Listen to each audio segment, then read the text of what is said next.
8:05 de la mañana, muy buenos días, gracias por acompañarnos en Enfoques. Hoy vamos a seguir con el tema de la propuesta que está haciendo el gobierno en el cambio de esquema de renta global. Quiero nada más leerles un comentario. Hoy dábamos una noticia en Serio Hoy Noticias a las 7:20 de la mañana con respecto a que finalmente el mismo Banco Central acepta de que el cambio de esquema va a golpear no solo los salarios de ciudadanos que ahorita no pagan y salarios que sí y salarios de ciudadanos que sí pagan el impuesto de renta, sino que efectivamente el tema de renta global va a golpear el consumo de los costarricenses. El Banco Central el viernes decía que estaba amparado en una esperanza de que el consumo de los hogares se reactivara y por ende se reactivara el consumo en la economía nacional, puesto que este año toca el quinquenio y el tema de los salarios, pero en vista de que variaría el esquema de renta o de cobro de impuesto al salario vía renta global,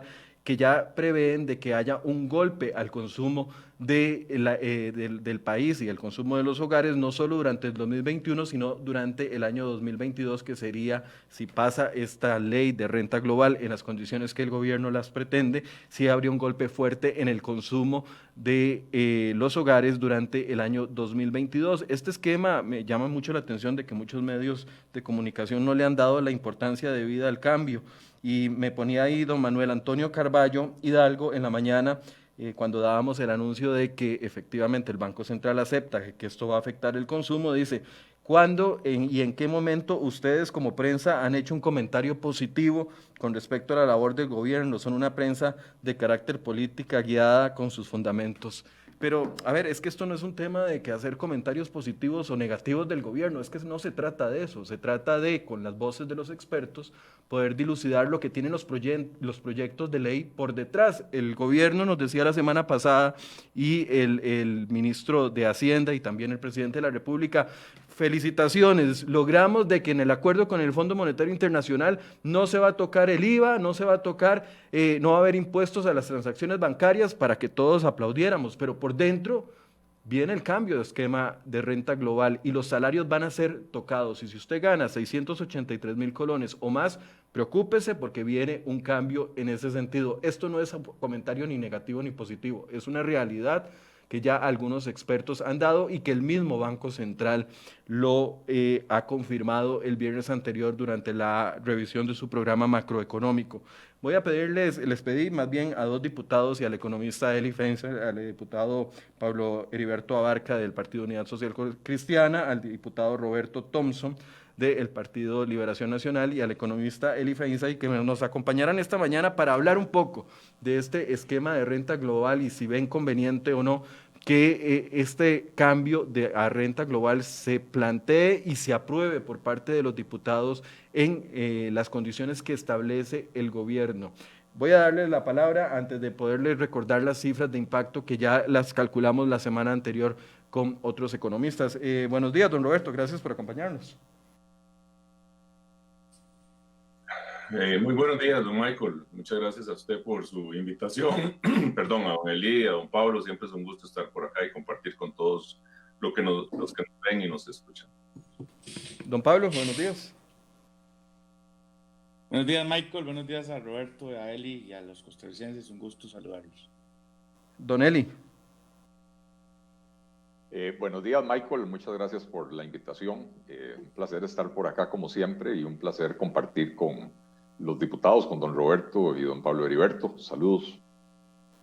¿Cómo ven ustedes, qué pensamientos, y tal vez un minuto para que cada uno hagan una introducción con respecto a este tema? ¿Cómo ven la propuesta de gobierno en referencia al cambio a esquema global? A ver, hay críticas, unas con respecto al tema de cómo golpearía los salarios de las personas con salarios mayores a 683,000 colones. Número uno, hay otra crítica que ha salido durante el fin de semana con respecto a un posible hueco que hay, que obligaría a las personas que son familiares de un deudor a tener que cancelar incluso sus deudas, solo en este tema de renta global, una persona que fallezca y entonces sus sucesores tendrían que pagar las deudas de sus familiares difuntos. Eso es otro tema que se está conversando. Quiero darles un minuto a cada uno para que me digan sus primeros pensamientos, qué le viene a la cabeza, pros y contras de este cambio a renta global. Le voy a dar la palabra a don Eli primero. Sí, muchas gracias, Michael. Mira, como concepto, la idea de la renta global es correcta si se implementa de una buena manera. ¿Por qué digo que es correcta? Porque hoy en día una persona que tiene ingresos de diferentes fuentes, puede ser que una persona sea asalariada, que en su tiempo libre hace consultorías o camarones o qué sé yo, puede ser que tenga ahorros de los cuales percibe intereses o inversiones en títulos de los cuales percibe intereses, puede ser que tenga alquileres, etcétera. Entonces, estas personas que tienen ingresos de diferentes fuentes hoy tienen que presentar 3, 4, 5 declaraciones de impuestos diferentes, pero además cada tipo de ingresos se grava con una tasa de impuesto diferente. Y esto introduce un montón de, aparte de las complicaciones, un montón de distorsiones en el sistema.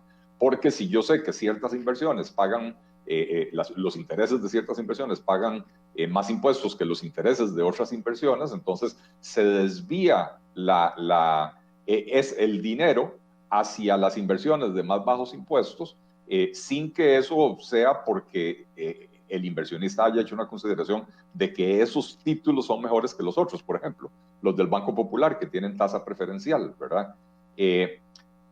Pero en la redacción de este proyecto de ley del gobierno, que le ponen de título renta global dual, en realidad meten un montón de goles que no tienen nada que ver con la renta global. En primer lugar, han disfrazado renta mundial dentro de la renta global y son dos conceptos completamente diferentes. Segundo, están aprovechando para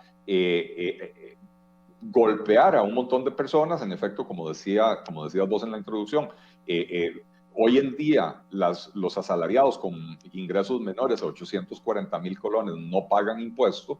Ahora serían las personas con ingresos menores a 683,000 colones. Y entonces, cuando el gobierno dice que es una propuesta progresiva, la realidad es que capturan en esa parte baja de la tabla, entre esos 680,000 y 840,000 colones de ingresos, están capturando al menos a un 15% de la fuerza laboral que no pagaba impuestos y que ahora tendría que empezar a pagar impuestos. Entonces, efectivamente, esto va a tener impactos en el consumo, pero no solo en el consumo. La reforma, tal como está planteada, es una reforma que afecta al consumo porque va a poner a más gente a pagar impuestos y a las personas a pagar impuestos más altos. Pero además es una propuesta que desincentiva la inversión productiva en el país. Lo voy a dejar por ahí porque se me alargó el minuto. Don Pablo Heriberto, un primer acercamiento. No sé qué pasó con Thompson, si se salió de la llamada o qué, pero vamos a ver si podemos retomarlo. Don Pablo. Sí, bueno, en primera instancia debo decir que el título de este proyecto debe haber sido una reforma integral a renta. Me parece que están introduciendo una serie de temas más allá de la renta global y además distorsionan renta global, la disfrazan, pero además creo que ha pasado desapercibido porque existen, digamos, algunas otras, digamos, cosas fuertes, pero también ahí se le está delegando a la administración tributaria una serie de potestades que están en el resguardo de la ley, y por lo tanto me parece que este proyecto básicamente implicaría que ya de por sí lo viene haciendo, pero que la administración tributaria pueda tomarse potestades que no le corresponde y que va más allá del tema que está reservado o exclusivo para los legisladores. Ya de por sí venimos con alguna serie de interpretaciones así, pero bueno, lo cierto es que en resumen, a mí me parece que este es un proyecto que ya ellos mismos incluso pidieron retirar porque van a revisarlo, porque van a quitarle cosas, porque claramente hubo una reacción, pues diría contundente en términos del rechazo, y así tal cual está, no veo que exista la posibilidad siquiera que se dictamine. Don Roberto Thompson tuvo un problema ahí con el internet. Ah, bueno, ya acaba de volver. Don Roberto, el primer minuto para hacer la ronda en orden y poder ver qué impresiones tiene usted sobre el proyecto de renta global. Bueno, yo me perdí un poco lo que mencionó Eli y Pablo, pero bueno, yo creo que en principio me parece que coincidimos todos en que, vamos a ver, el gobierno ha sido muy inútil en la gestión política y en generar las condiciones en la Asamblea Legislativa para que realmente se genere a su vez una confianza en lo que se está proponiendo. Ha habido un esfuerzo, digamos, ha habido una estrategia de prueba y error, de presentar proyectos a la Asamblea Legislativa, de mencionar una serie de, digamos, de planteamientos que luego son retirados. Eso ha generado una gran confusión en cuanto al fondo de los proyectos y por supuesto que una gran desconfianza en lo que en el fondo está.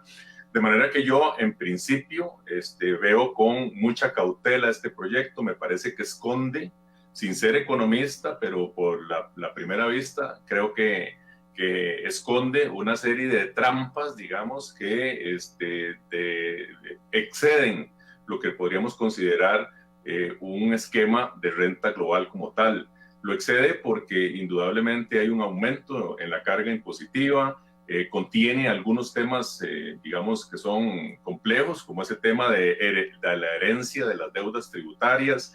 Además, de alguna forma genera confusión en cuanto a la renta mundial, lo cual sería, me parece a mí, contraproducente en relación con el tema de la atracción de inversiones. En términos generales, la Asamblea Legislativa está recibiendo con muchos cuestionamientos el proyecto. Quiero, enseñarles la tabla que habíamos practicado la semana pasada, que ya después otros medios de comunicación la han duplicado de una u otra forma. Y qué bueno, porque como les decía al principio, me llama la atención de que muchos medios no han hecho la tarea de poder explicar cómo va a ser el impacto a los salarios de las personas. Y bueno, ahí tenemos una tabla básica, ya yo se las había explicado a la gente que nos acompaña todos los días en Enfoques, a quien les doy las gracias por acompañarnos. Pero por ejemplo, en un salario de 700.000 colones, que es esta primera casilla que tenemos acá, actualmente no paga absolutamente nada de impuestos y pasaría a pagar 1.166 colones al mes de impuesto de renta, que esto se traduce en 19.992 colones sobre impuestos sobre su salario anualmente. Pero conforme va creciendo el monto y conforme aborda los actuales tramos que ya sí pagan, ahí el impacto es más fuerte. Y entonces vemos que salarios de 800.000 actualmente no pagan impuesto para absolutamente nada, impuesto de renta, pasarían a pagar 11.666 colones, al año 139.000 colones. Un salario de 900.000 actualmente sí paga impuesto de renta. Es más, voy a mostrar la columna acá para que puedan ver. Agrupar columnas, mostrar columnas. Actualmente, un salario de 900.000 colones paga 6.000 colones de impuesto de renta y pasaría a pagar con renta global 21.000 colones, 21.666 al año. Esto significa un incremento de 187.000 colones. 187.000 colones que la gente que gana 900.000 colones ya no va a poder utilizarlo para el consumo de sus hogares porque lo está pagando adicional. Y ahí va en adelante. 1.000.000 de colones, la gente estaría 1.500.000, que yo sé que es un salario que muchos consideran un salario alto, pagarían 269.000 colones adicionales al año. Con respecto al tema o a este gol que decía Don Eli, de meter un aumento solapado en el tramo de renta dentro del proyecto, ¿qué opinan ustedes? Don Eli, si gusta usted para hallar más la idea primero. Bueno, una vez más, Michael, si vamos a hablar del concepto de la renta global, ¿verdad? De que todos los ingresos de diferentes fuentes de las personas se tasen a un mismo, digamos, bajo un mismo esquema, en vez de tener 4 o 5 diferentes esquemas. Entonces, el diseño de esto tiene que ser muy cuidadoso, porque hay maneras de diseñarlo que no represente un golpe sobre las personas. Y al representar un golpe sobre las personas, representa un golpe sobre la economía. El Banco Central el viernes anuncia proyecciones de crecimiento, que si quieren después podemos hablar de eso, ¿verdad? Son proyecciones de crecimiento que, por un lado dicen, necesitamos que se apruebe el acuerdo con el convenio con el Fondo Monetario Internacional para que se materialice ese crecimiento, pero por otro lado dicen, nosotros no habíamos tomado en cuenta el impacto que esto va a tener sobre el consumo, y al tener un impacto sobre el consumo va a tener un impacto sobre el PIB, sobre el crecimiento económico, ¿verdad? Entonces creo que es economía básica. Un aumento de impuestos lo que hace es quitar dinero del bolsillo de los ciudadanos con lo cual no pueden gastar más. Entonces, por el lado del consumo estamos mal. Pero el aumento en el otro extremo de la tabla también, al 27,5%, también desincentiva la inversión por parte de las empresas en el país. Los países que han adoptado un sistema de renta global, como el que se pretende establecer aquí, lo que hacen es partir del reconocimiento de que las personas físicas, al final de cuentas, son las beneficiarias de los negocios. Los negocios no existen por sí solos, existen porque las personas, ciertas personas, deciden abrir un negocio. Entonces, lo que hacen es que crean el esquema de renta global progresivo, la persona entre más ingresos tiene, más paga, ¿verdad? Pero crean, en paralelo, modifican el sistema de renta de las empresas para que sea una tasa de renta más baja y un sistema más plano de impuesto de renta, para que entonces se incentive la inversión y se incentive el crecimiento económico. Aquí, con todas las cosas que metieron, más bien están pretendiendo castigar a las empresas.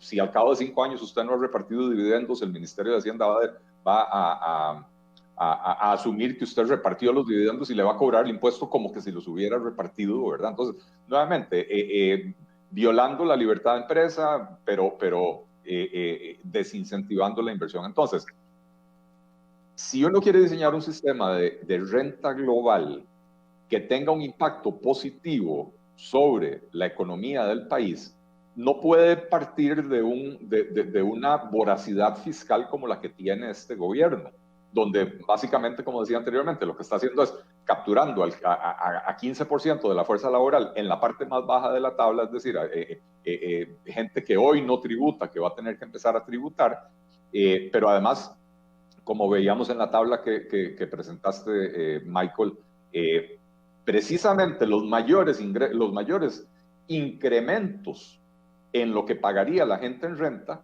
están en los segmentos de la población o de los contribuyentes que están en la parte más baja de la tabla. De los que hoy pagan a partir de 840,000 hasta 1,5 millones más o menos, son a quienes porcentualmente más se les incrementaría el pago de los impuestos. Entonces, discurso. Insisto, yo como idea... Pero entonces es mentira el discurso de que no se iba a golpear los salarios de las personas y mucho menos de las personas que menos ganan. Es que, a ver, cuando nos lo presentan y en el dato y en la exposición de motivos, y los diputados podrán ampliar sobre esto de la exposición de motivos, nos dicen, bueno, estamos dejando por fuera al 70% de la población. O sea, el discurso de don Elian y de don Carlos Alvarado es, estamos dejando por fuera a los más débiles, a los que menos tienen, pero es un discurso de doble filo, por así decirse. De doble cara más que de doble filo, ¿verdad? Porque ciertamente crean esa nueva categoría del 27,5%. Hoy en día el impuesto más alto es el 25%. Entonces crean la nueva categoría del 27,5%. Con eso se escudan para decir que esta es una reforma progresiva porque castiga más a los más ricos, pero esconden o por lo menos omiten informar que en realidad donde están capturando base tributaria es precisamente en el extremo más bajo de la tabla. Es decir, ese 15% de la fuerza laboral que gana menos de 840,000, pero más de 683,000, que hoy no pagan impuestos y que van a tener que empezar a pagar impuestos, ¿verdad? Eso. Y después, en el segmento de 840,000 a más o menos 1,5 millones de colones al mes, es donde se dan los incrementos porcentuales más altos. Los incrementos porcentuales más bajos se dan precisamente entre la gente de mayor nivel de ingresos. Es que eso tiene una lógica que es precisamente por la composición y cuál es del grueso de la población que está con renta o pagando renta. Entonces, sí, ciertamente va a elevar el pago a la gente que paga o que tiene mayores ingresos, pero lo que está aquí es ampliando la base, y al ampliar la base y aumentar el porcentaje, los aumentos exponenciales los tienen quienes estaban en los tramos bajos. Y en ese entendido, es muy lindo decir que es el 70%, lo que pasa es que ese 30% va a tener aumentos casi, del 80, 100%. Eli podría dar más detalles, yo no pude ver la tablita esa, pero ciertamente la gente que hoy, digamos, podría tener un aumento del 100%, y eso es lo que yo llamo que están engañando. El título debe haber sido una reforma integral a la ley de renta, y entonces tenemos una discusión de cuál es la base, cuáles son los tramos, esos tramos si podrían tener porcentajes adicionales más arriba, pero lo cierto es que aunque usted aumente arriba, no tiene mayores ingresos, porque lo que están buscando es a donde está el grueso de los salarios o de los ingresos de las personas, y por lo tanto es ahí en donde están concentrándose. Entonces, realmente esto es una doble moral total en términos de un doble discurso, en cuanto a que el 70% dice que no va a tener ninguna afectación. Bueno, ahí sí, lo que pasa es que están ampliando la base, y entonces los que hoy están con ingresos, digamos que de 1,5 millones para abajo, sí van a tener un aumento importantísimo. Y en ese entendido creo que ahí es donde está el ataque furibundo a los que están pulseándola hoy, que tal vez puedan sostener sus ingresos, pero que les ha costado mucho. Pablo, en ese sentido... Perdón, don Roberto. Pablo, en ese sentido, todavía la fracción de la Unidad Social Cristiana mantiene la posición de no aprobar ningún proyecto de ley que incluya de una u otra forma un aumento de impuestos. Aunque el titulito sea renta global para facilitar el cobro de múltiples rentas que reciben las personas, por dentro es un aumento del impuesto de renta. ¿Mantienen la posición entonces? La fracción no va a votar un aumento de impuestos, ni no va a votar impuestos que afecten al bolsillo de la gente o que le impida conseguir trabajo. Don Roberto, perdón que lo interrumpí.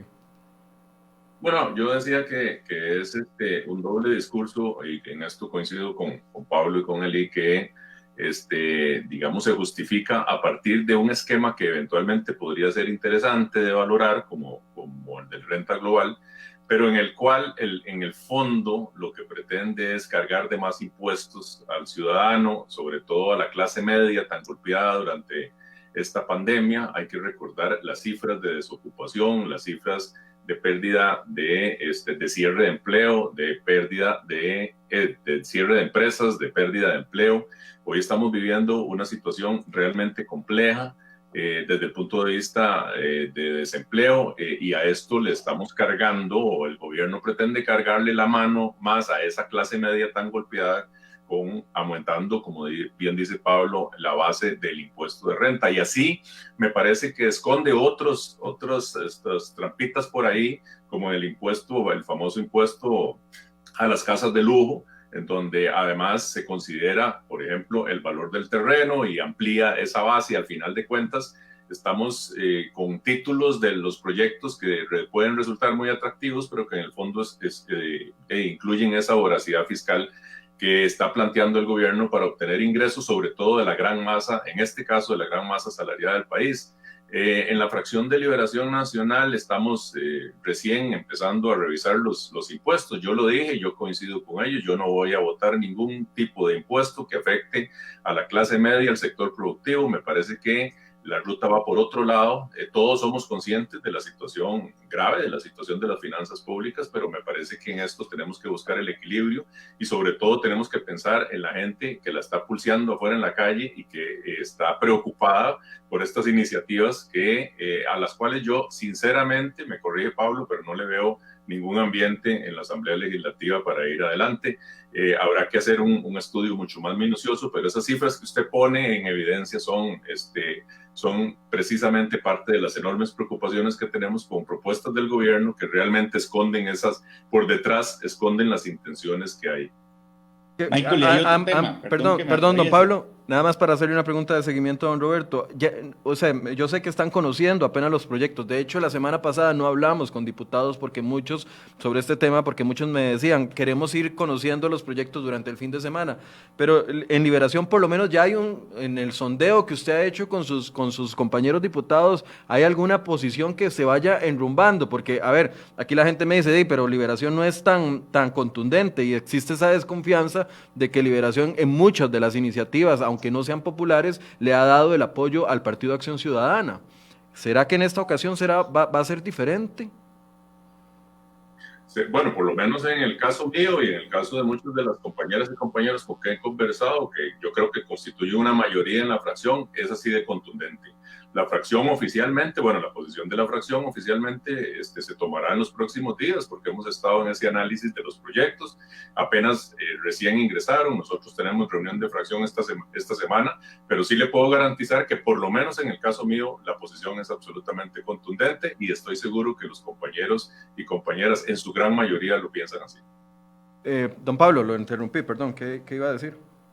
Sí, que también hay una modificación al tema de los descuentos por cónyuges o por atención de adultos mayores y esas cosas que me parece que deben revisarse porque podría incluso quedar a juicio de la administración tributaria si se aprueba o no se aprueba. Es decir, yo creo que ahí hay, esa es una forma tal vez de hacer un poco progresiva el cálculo o el cobro del impuesto, pero hay que hacerlo de una forma que no implique más bien la imposibilidad de su aplicación o que genere injusticias, de manera que también, es decir, yo honestamente creo que es que estos proyectos de ley los hicieron a la carrera, como han hecho toda la carrera en función de una informalidad y un despropósito el tema del tratamiento con el Fondo Monetario, y bueno, han cambiado como 3 o 4 tipos de estrategia en el tema del fondo.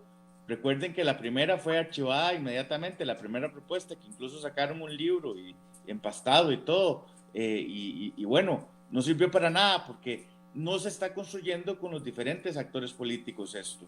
Ni siquiera lo interno del gobierno tienen un acuerdo y por lo tanto entonces presentan un proyecto de ley con bombos y platillos como este y después, 3 días después, el ministro de Hacienda reconoce en un programa en el que yo estaba pues diciéndole que era una barbaridad, que mejor le hubieran puesto reforma a la ley de renta y reconoce que sí, que se pueden hacer cambios. Bueno, esa falta de seriedad y esa falta de contundencia me parece que es lo que tiene al país y al gobierno en un problema y lo que concluyo, lo que es cierto con esto es que no tiene ninguna viabilidad política, por lo menos a hoy.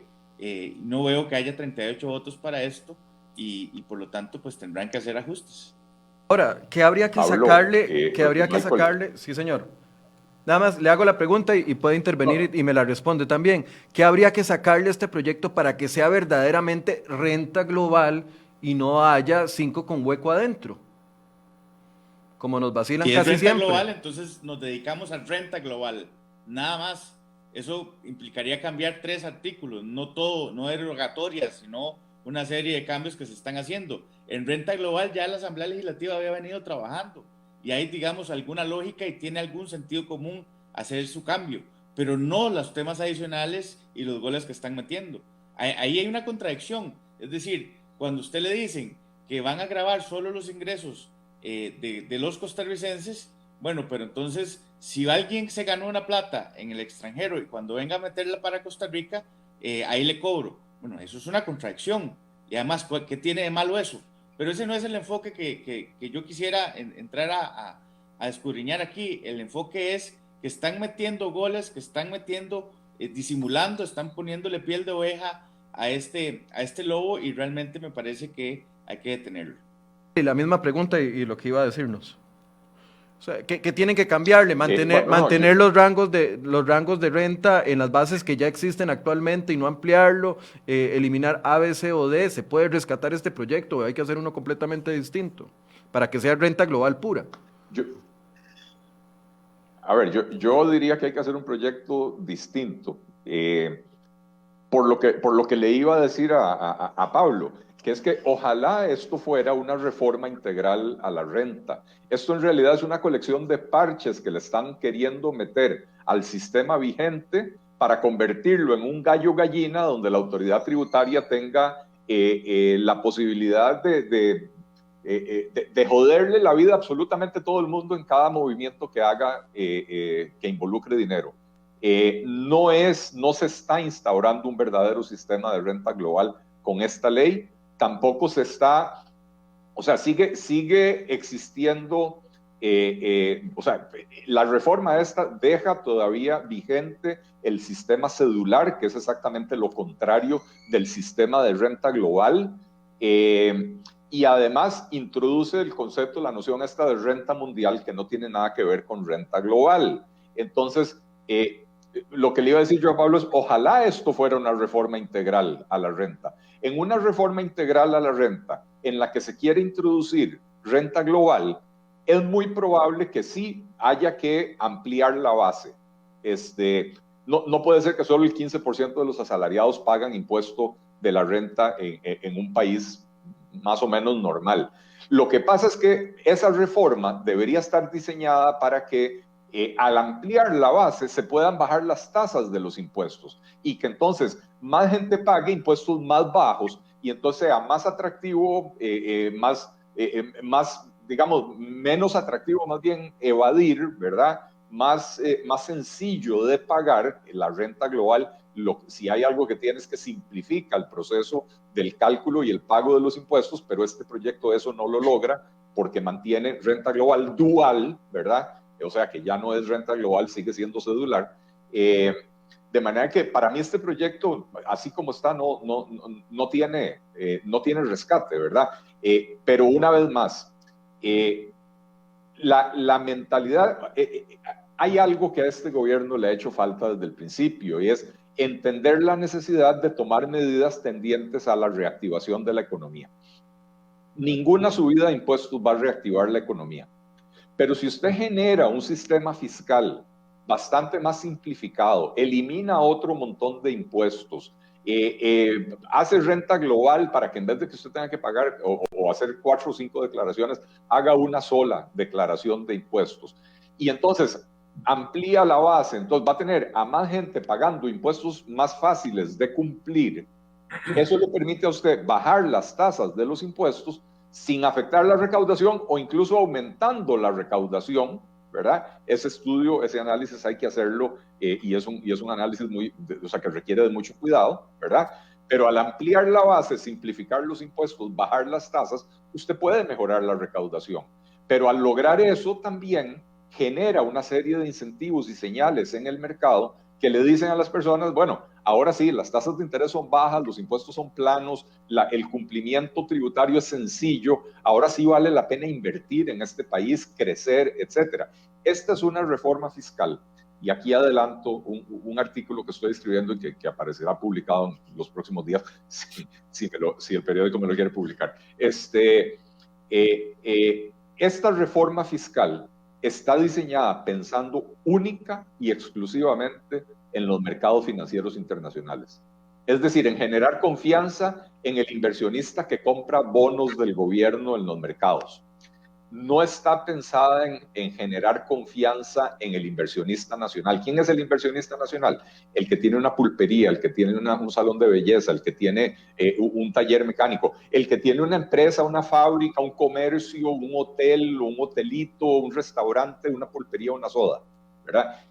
No está hecha esta reforma fiscal pensando en ellos, está hecha pensando en el inversionista financiero, el que compra títulos del gobierno.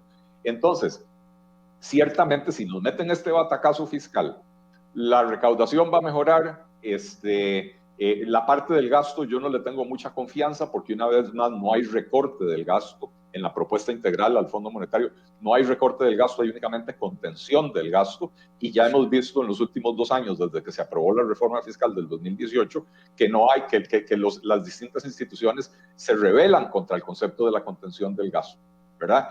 Entonces, aumentará la recaudación, ayudará temporalmente a equilibrar las finanzas públicas. Digo temporalmente porque al no recortar el gasto, seguimos teniendo el problema de que el gasto crece más rápidamente que los ingresos. Una vez que se acaben las restricciones del 60% de endeudamiento de la regla fiscal, el gasto se nos vuelve a disparar y entonces otra vez en 10 años estamos necesitando una reforma fiscal. Ahora, entonces, insisto, para redondear el punto, esto está hecho pensando en esos inversionistas a los cuales el gobierno les quiere ir a vender títulos. ¿Para qué les quiere ir a vender bonos? Para conseguir dinero para seguir gastando. No está hecha pensando en el costarricense que produce en Costa Rica que genera empleo en Costa Rica, que genera riqueza en Costa Rica y que paga impuestos en Costa Rica. Pero además ni le importa empobrecer a familias que tienen salarios de 1 millón de colones en 300,000 pesos adicionales al año en impuestos. No le interesa al gobierno eso, no se pone la mano. Una vez más, las críticas antes eran que con la primera propuesta al FMI, el gobierno no se ponía la mano en el corazón, ni se ponía la mano y analizaba la realidad de los hogares. Ahora volvemos a caer en la misma situación, o sea, pasó septiembre, octubre, noviembre, diciembre y ahora enero para que nos hagan lo mismo que hicieron en septiembre, solo que disfrazado distinto. Don Roberto, además le ponen plazo a ustedes los diputados y les dicen que voten esto en los próximos 5 meses antes de que se acabe agosto. Con razón les ponen plazo, porque no quieren que veamos los proyectos de ley y los impactos que van a tener sobre la gente. Sí, sí, y además, como lo hemos venido repitiendo hasta la saciedad desde hace muchísimos meses, sin una construcción, sin una gestión política, generando una gran desconfianza. Todo esto lo que suma es a la desconfianza que en la Asamblea Legislativa hay con respecto a las propuestas de gobierno. Evidentemente, aquí nos daremos todo el tiempo necesario para poder estudiar estos proyectos de ley, porque además, con una breve lectura, hemos llegado a las conclusiones de que hemos hablado hoy. Aquí lo cierto del caso es que el gobierno sigue apostando a sacarle plata a los bolsillos de la gente, cuando aquí, como bien lo dice Eli, hay una ausencia de la ruta de reactivación, que además esto va a golpear el proceso de reactivación económica. Aquí no hay ningún planteamiento de reforma estructural del Estado. Lo primero que le tengo que preguntar es cuál proceso de reactivación económica, porque yo no veo ninguno, al menos de que esté equivocadísimo y muy cegado, porque como dicen que uno es muy crítico del PAC, entonces está ciego. Pero ¿cuál proceso de reactivación económica, don Roberto? Ninguno, al contrario, precisamente por eso. Y detrás de todos estos proyectos, fíjese usted que para volver al mismo tema del impuesto a las casas, al famoso impuesto a las casas de lujo, bueno, hace unos meses nos estaban hablando de triplicar el impuesto de bienes inmuebles, que afectaba en general a toda la población y particularmente al sector productivo. Aquí todavía nosotros no sentimos desde ningún punto de vista que haya una clara conciencia aparte de las autoridades de gobierno para poder entrarle realmente a este proceso que tiene que ver con el apoyo al sector productivo para generar oportunidades, para generar inversión, para generar empleo. Muchos de estos proyectos vienen a golpear precisamente la confianza y la inversión que puede desarrollarse en el país. Pablo no me deja mentir, estamos juntos en la Comisión de Asuntos Económicos, más de 100 proyectos están en la agenda de la comisión y a veces hemos tenido incluso que suspender las sesiones de la comisión porque el Poder Ejecutivo, que controla la agenda en este periodo de sesiones extraordinarias, ni siquiera ha convocado proyectos importantes en el proceso de reactivación, de atención de esos sectores vulnerables que le están pasando mal. Es que hay que entender que hay miles de personas pasándola muy mal en este país y que están viendo apenas sus posibilidades de salir adelante. Y si a eso le vamos a agregar un deseo y una voracidad fiscal que va a golpear particularmente, de nuevo, a esta gran clase media, que es de donde pueden captar la mayoría de los recursos, no vamos por la ruta correcta. De manera que yo veo un ambiente muy complejo, veo, como hemos hablado en este programa, muy pocas posibilidades de que eso avance en estas condiciones. Creo que el proyecto, como lo dice Eli, tiene serias contradicciones desde el punto de vista técnico, porque confunde unos conceptos con los otros y lo veo difícil de corregir. Sinceramente, yo tendré que valorarlo, sobre todo con las compañeras de la Comisión de Asuntos Hacendarios, los compañeros que están ahí, que me imagino que será donde es asignado el proyecto, para determinar las posibilidades reales de poder corregir el texto tal cual está o tener que recurrir a una discusión mucho más amplia respecto a la renta global que inicie con la presentación de un eventual nuevo proyecto.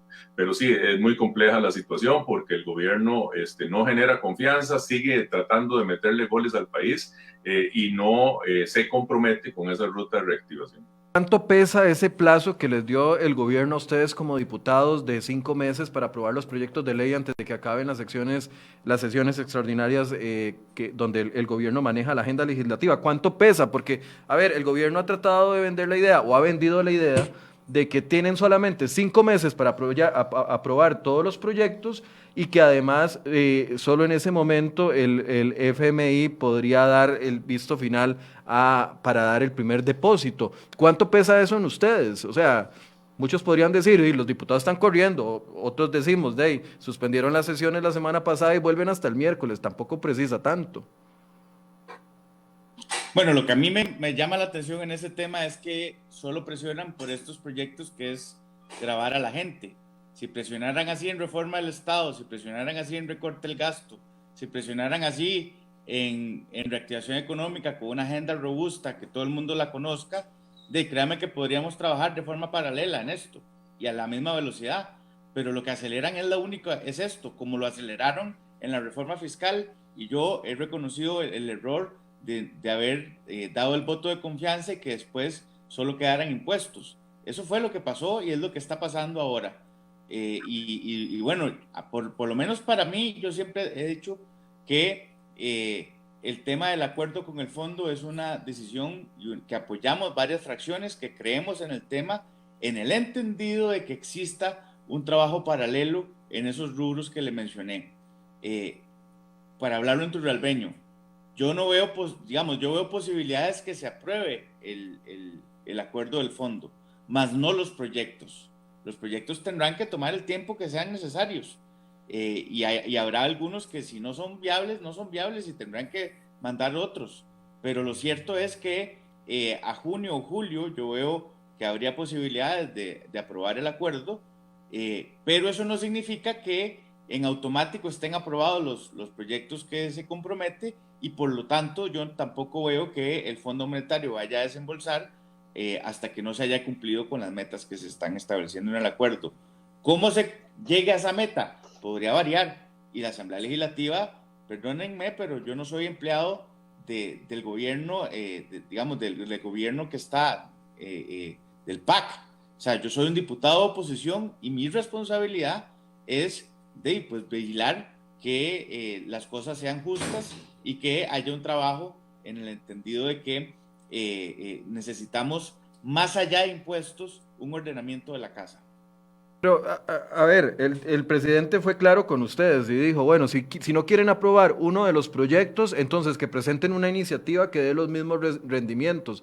O sea, pero llevan en eso un montón de meses y ni ellos lo han logrado, que se supone que son 3 cabezas que se están poniendo de acuerdo ahí a lo interno, don Elian, don Rodrigo Cubero y doña Pilar Garrido. Ahora, ¿cómo van a salir propuestas de 57 cabezas diferentes que todas empujan para otro lado? Esa es la parte que a mí, yo no sé si está en riesgo el acuerdo con el Fondo Monetario Internacional.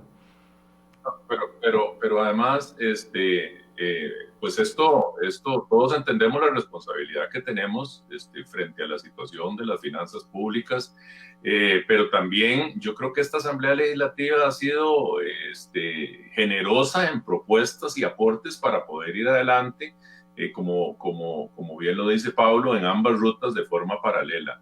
A mí me parece que hay iniciativas importantes a nivel de las distintas comisiones y del propio plenario legislativo que no han sido consideradas y que siguen por ahí, durmiendo el sueño de los justos mientras el país espera realmente que haya un proceso de reactivación. Y a falta de iniciativa del Poder Ejecutivo, las y los diputados lo hemos hecho.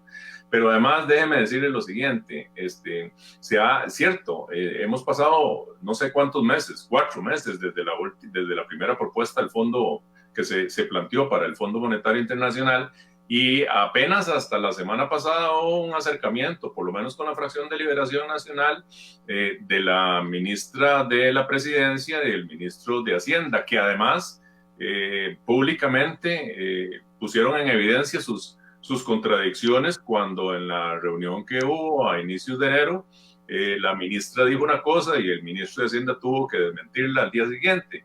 De manera que no ha habido un proceso de construcción para poder también conocer los aportes de las y los diputados, en este caso de la fracción de Liberación Nacional, que han sido muchos.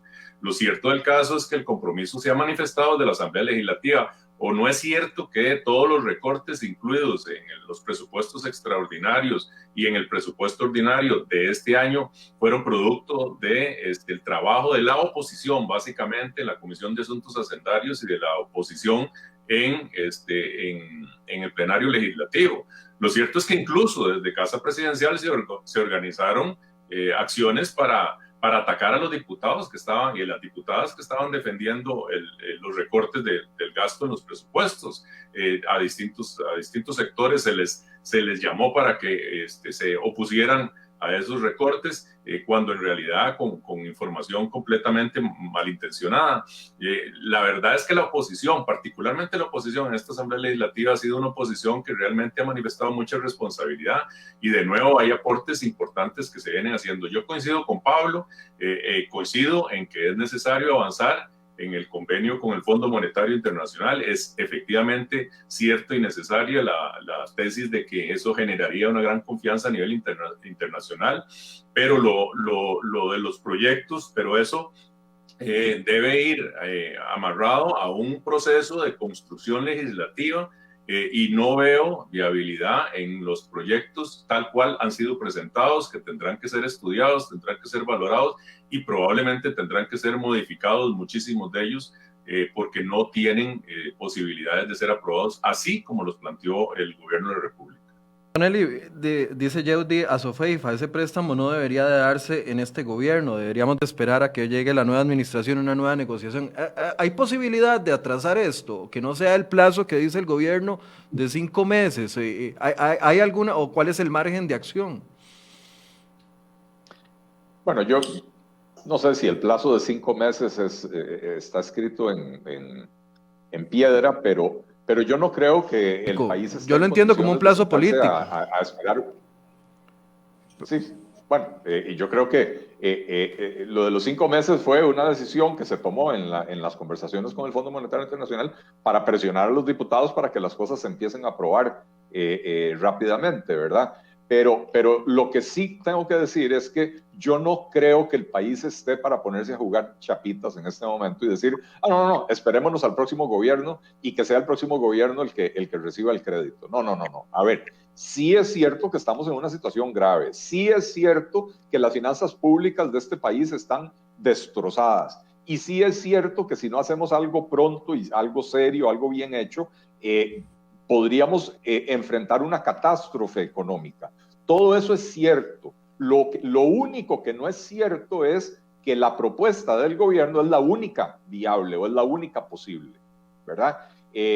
Pero no nos pongamos a jugar ese juego de porque este gobierno ya va de salida, mejor dejémosle esto al próximo gobierno. No, acostumbrémonos a no perder el tiempo en los años electorales en este país, avancemos con las reformas estructurales que el país necesita, que son las que van a permitir mayor dinamismo económico, más generación de empleo para ver si reducimos el desempleo de ese 22% en el que se encuentra, para ver si por ese medio logramos también reducir la pobreza que hoy afecta a más del 30% de las personas en el país, ¿verdad? Esos problemas no pueden esperar.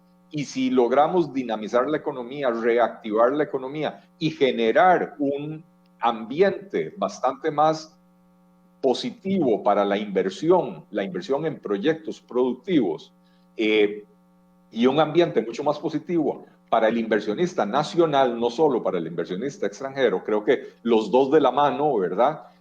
Si no hacemos eso, no hay manera de mejorar la recaudación de manera sostenible, no hay manera de equilibrar las finanzas de manera sostenible.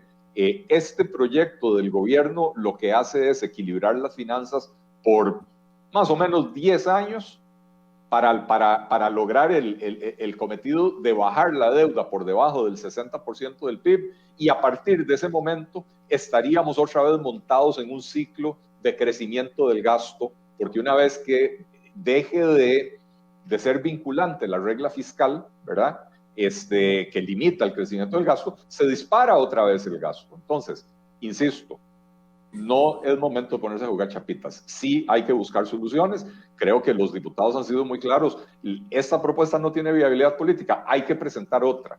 Y yo diría, no hay que sentarse a esperar a que el gobierno lo haga. Creo que también los diputados podrían convocar. Bueno, estamos en sesiones extraordinarias y esto se complica, ¿verdad? Pero los diputados podrían, aunque sea informalmente, convocar a un grupo de expertos, economistas, abogados tributaristas, etcétera, y sentarse a pensar en una reforma integral de verdad del sistema tributario que permita equilibrar las finanzas, pero también una reforma del Estado que permita hacer la parte del trabajo que se necesita por el lado del gasto. Si no hacemos eso, entonces seguimos pegándole parches a una bola que ya con cualquier patada de cualquier jugador en la cancha se revienta. Mucha gente, hay muchos comentarios, gracias por todos los comentarios, muchas son preguntas, algunos dicen por qué no tocan el verdadero problema de las finanzas públicas, que es el tema del gasto. Bueno, ahí hay todo un debate que de dimes y diretes, porque Hacienda dice estamos tocando el gasto, está apoyada en 3.7, si mal no recuerdo, de los 474 es gasto y solamente 1.10 nuevos ingresos, pero el asunto son los nuevos ingresos a quienes van a golpear. Vuelvo a una pregunta que hice hace un ratito, Pablo. Michael, adelante. Pero también hay que analizar ese 3.6% que ellos dicen que viene del lado del gasto. El principal aporte del lado del gasto sería la ley de empleo público, pero a la ley de empleo público le están metiendo más huecos que a un colador en la Asamblea Legislativa, ¿verdad? Lo demás que hay es básicamente apegarse a la regla fiscal que se aprobó en el 2018, pero bueno, no nos hemos apegado a la regla fiscal en estos dos. A ver, cuando el gobierno ha presentado sus presupuestos, sí son ajustados a la regla fiscal, pero vemos, la semana pasada la Contraloría rechazó 119 presupuestos, o los presupuestos de 119 entidades públicas porque no respetaban la regla fiscal. Y desde el día 1, desde que se reunió el presidente ejecutivo de la Caja Costarricense del Seguro Social con los representantes sindicales de la Caja para negociar que en la Caja no se iba a respetar la regla fiscal, y desde que los magistrados de la Corte Plena, algunos de ellos, incluyendo al señor presidente, empezaron a manifestar que eso a ellos no les toca cumplirlo, y las universidades empezaron a presentar recursos legales para evitar tener que cumplir la regla fiscal, y las municipalidades andan haciendo el esfuerzo por también salirse del cumplimiento de la regla fiscal. La promesa de que vamos a lograr 3.6 puntos porcentuales de ajuste del lado del gasto es muy poco creíble. Y entonces sí, tienen razón quienes comentan, ¿por qué no hablamos del lado del gasto? Hay que hacer una diferencia muy importante, una diferenciación muy importante. Lo que el gobierno está proponiendo es contención del gasto. ¿Qué quiere decir contención? Quiere decir que se va a permitir que el gasto crezca, pero crezca más lentamente que la economía. Hoy el gasto crece más rápidamente que la economía. Eso no es recorte, eso es hacer que el gasto crezca más lentamente. Y a lo que hay que entrarle es al recorte del gasto, pero cuando yo digo recorte del gasto me refiero a la fusión de entidades, el cierre de entidades que ya están obsoletas, de manera que esos rubros y esas líneas del presupuesto desaparezcan para siempre. No se trata de agarrar y decir, ok, este año vamos a gastar 3% menos que el año pasado, porque, insisto, una vez que se acaba, o una vez que volvemos a bajar la deuda por debajo del 60% y se acaba la restricción de la regla fiscal, el gasto se vuelve a disparar si usted no ha reformado el aparato estatal para hacer que sea bastante más eficiente. Pregunta final para los tres, y la pregunta final es de Juan López. Dice, ¿qué indicadores van a utilizar los diputados para saber si la propuesta sirve? ¿Cómo saber si una propuesta va a ayudar o va a empeorar a la economía, el empleo y el emprendedurismo? ¿Qué aspectos van a tomar ustedes en cuenta? Pregunta para don Roberto y para don Pablo, y finalmente don Eli puede hacer un aporte en ese sentido. Don Roberto. Bueno, a mí me parece que vamos a ver, yo entiendo bien que el proceso de reconstrucción nacional, porque esto es una reconstrucción del país en términos generales, pasa particular, y la misma, digamos, atención de la situación fiscal pasa en gran medida por la reactivación de nuestra economía.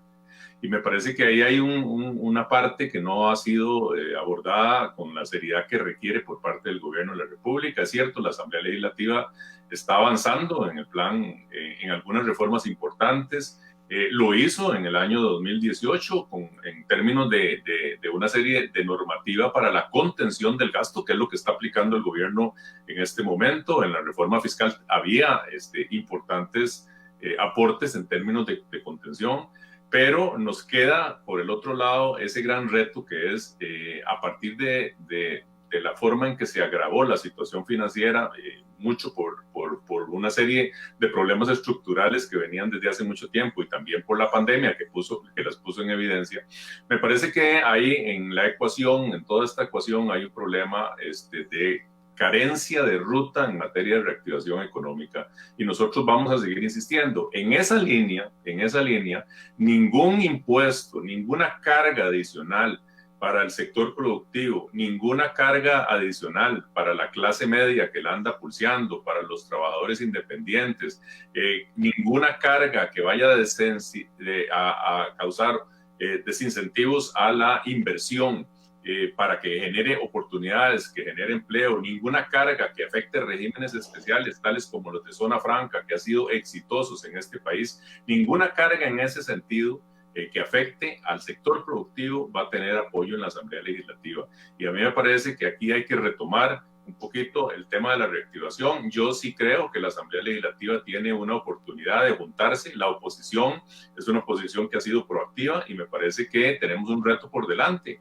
El gobierno me parece que lo que está haciendo mucho es pateando la bola hacia adelante para llegar nadando a la orilla del 2022, un año complejo. Nosotros tenemos la responsabilidad de mantener el tema electoral un poquito sostenido para poder realizar esos aportes importantes, sobre todo en materia de reforma estructural del Estado, y me parece que en esa línea la Asamblea Legislativa tiene que dar un paso adelante, pero pues obviamente construyendo los acuerdos que haya que construir y teniendo como base fundamental que aquí lo más importante es sacar adelante este país con un apoyo muy decidido del sector productivo, que es el que puede ayudar en todo este proceso. Don Roberto, le dice Juan López que no le contestó la pregunta, que la pregunta era cuáles indicadores van a utilizar usted para ver si la propuesta que se vaya a conformar sirva y no arruine la economía. Bueno, es que yo me parece haberle respondido al decirle que no va a contar con nuestro apoyo, nada que vaya a golpear a la clase media, asalariada de este país, que es la gran masa que está sufriendo las consecuencias, ni al sector productivo. Me parece que esos indicadores son los suficientes como para tener claro por dónde tiene que ir la propuesta. Okay. Don Pablo. La misma Los indicadores están clarísimos. Necesitamos un recorte permanente del gasto público, necesitamos hacer una revisión del Estado en general. El 40% del presupuesto se invierte en temas sociales, pero la pobreza sigue creciendo y la desigualdad también, y por lo tanto ahí probablemente esa inversión sea un gasto o alguien se la está llevando que no la necesita, o el desorden es tal que realmente es un desperdicio. Y esto, alguna gente lo malinterpreta, lo estoy diciendo con todas las palabras, hay que revisarlo, porque no puede ser que un país que tenga más de la mitad del presupuesto general con deuda, que crea en la inversión social, me parece que es una discusión absolutamente relevante en este momento. Al igual que la educación, alguna gente se daba por el pecho diciendo que qué país más moderno y qué país más carga de que invierta el 8% del PIB en educación, pero bueno, en las pruebas PISA, es decir, no pasamos el examen, no tenemos un sistema educativo, a pesar de esa inversión, no tenemos resultados prominentes, incluso países que invierten mucho menos tienen mejores resultados, y me parece que eso es un tema que también nos ha distinguido como región. Siempre hemos tenido un sistema educativo mucho más sólido, pero parece que ya cuando nos metemos a esa evaluación, pues no, esos son los temas que me parece deben ser prioritarios, y estos realmente permitirían una mejora en la calidad de vida de los costarricenses. En el tema de impuestos, realmente creo que para mí, si hay 15 pasos, ese sería el 15, 16, 17 y 18. Sí, hay que hacer los primeros antes. Creo que hay que hacer una serie de medidas, y yo esperaría, el miércoles pasado lamentablemente se suspendió la Comisión de Reforma del Estado, Se suponía que llegaban las ministras de Presidencia y Planificación a dar la agenda del gobierno en términos de esa comisión, y esperaría que se concrete, si no es este miércoles, el próximo, en términos de que urge, más allá de estos proyectos que tienen esos disfraces parecidos a los del gobierno anterior, realmente me parece que es importante que se concrete esa agenda. Los parámetros son esos. Debe estar, primero, recorte permanente del gasto, debe estar ordenamiento de la casa, y eso implica, pues también yo coincido ahí con Eli, en términos de que la reforma al empleo público, que además debo aclarar, no va a generar ahorros en los este año. Sí, eso no va a tener un efecto ya. Eso va a verse reflejado en 3 años. No le toca a este gobierno. Y bueno, lo cierto es que este gobierno hoy, para cerrar el año sin default, ocupa 10,000 millones de dólares, y en ese entendido, pues estamos lejos de eso, o estamos cerca, pero a una tasa muy alta, y por lo tanto eso es lo que hay que resolver. Eli, la misma pregunta para cerrar.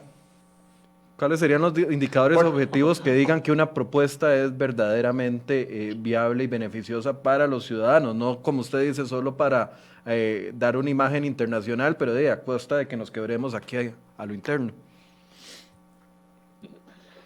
Como yo no soy diputado, Michael, yo no puedo hablar de cuáles son los parámetros que ellos van a usar, pero bueno.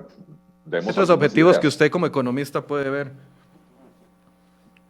Bueno, lo primero es que toda propuesta debería de venir acompañada de un estudio que muestre cuáles son las proyecciones de impacto, tanto impacto no solo en la recaudación, sino impacto en la actividad económica, en el crecimiento económico, en la distribución del ingreso, etcétera, ¿verdad?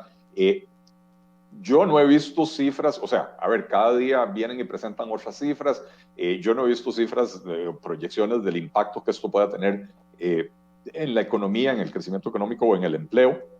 Sí veo proyecciones de cuánto creen ellos que esto puede generar en cuanto a recaudación, pero ¿cómo se llama? Si se basa en proyecciones de crecimiento económico muy alegres, como las que usualmente usa el gobierno, pues entonces esas proyecciones de recaudación tampoco se van a materializar, ¿verdad?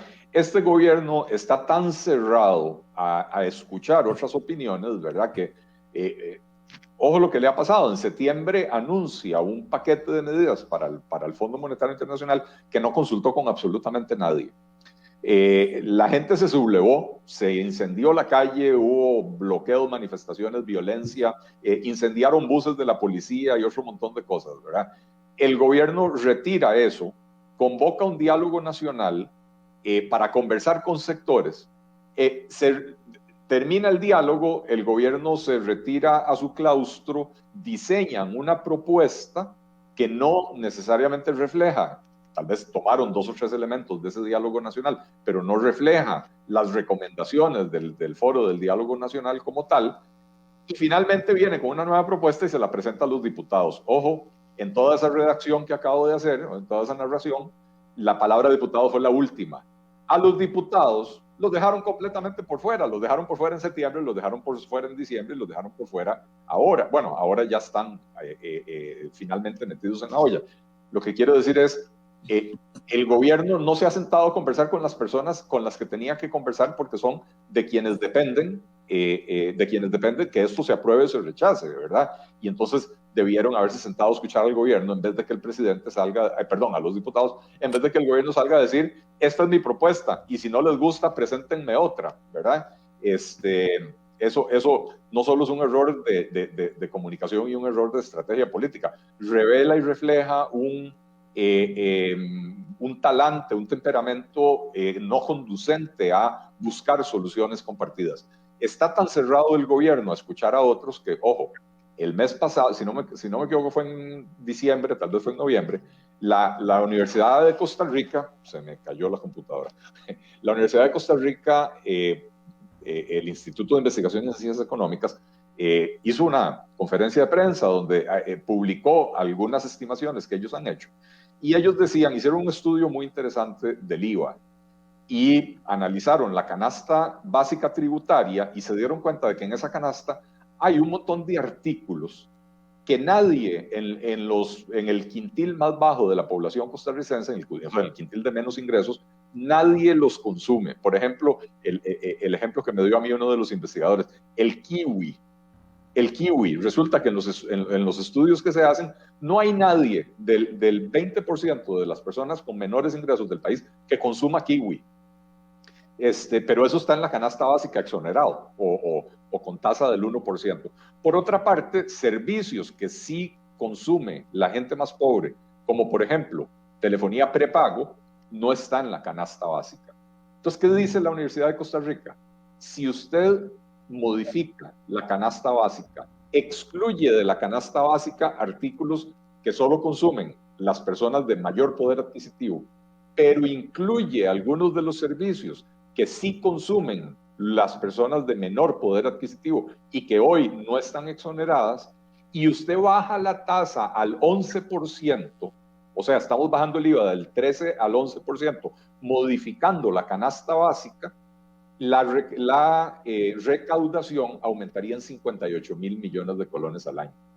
Entonces ahí usted tiene esto no es un indicador, ahí usted tiene un parámetro objetivo donde le están diciendo, con base en los estudios del Instituto de Investigaciones en Ciencias Económicas, que es factible bajar el IVA modificando la canasta básica y aumentar la recaudación, ¿verdad? Pero el gobierno prefiere la opción de más bien golpear a las personas de relativamente menores ingresos con este aumento de la renta y este camuflaje de renta mundial con renta global que no conduce a nada. Bien, les agradezco a los tres, se nos fue el tiempo muy rápido. Me pone aquí un amigo, Alejandro Guido, me pone, si aprueban impuestos quedan mal y si entramos en default quedan peor, estamos feos. Me pone Alejandro Guido. Bueno, vamos a darle seguimiento a esto. Mañana vamos a hablar con la presidenta de la Comisión de Hacendarios, quien va a llevar parte de la dirección de estos proyectos de ley, porque todos tienen que pasar, o la mayoría tienen que pasar por esa comisión, los que corresponden a impuestos, y los vamos a abordar. Gracias a los tres por el espacio. Muchas gracias. Gracias. Saludos. Y nada más me despido con la caricatura de CR Hoy. Le voy a pedir a Federico que la ponga el día de hoy. La caricatura que traemos en crhoy.com el día de hoy, para que ustedes la puedan observar. Vamos a ver, ahí ya está casi lista.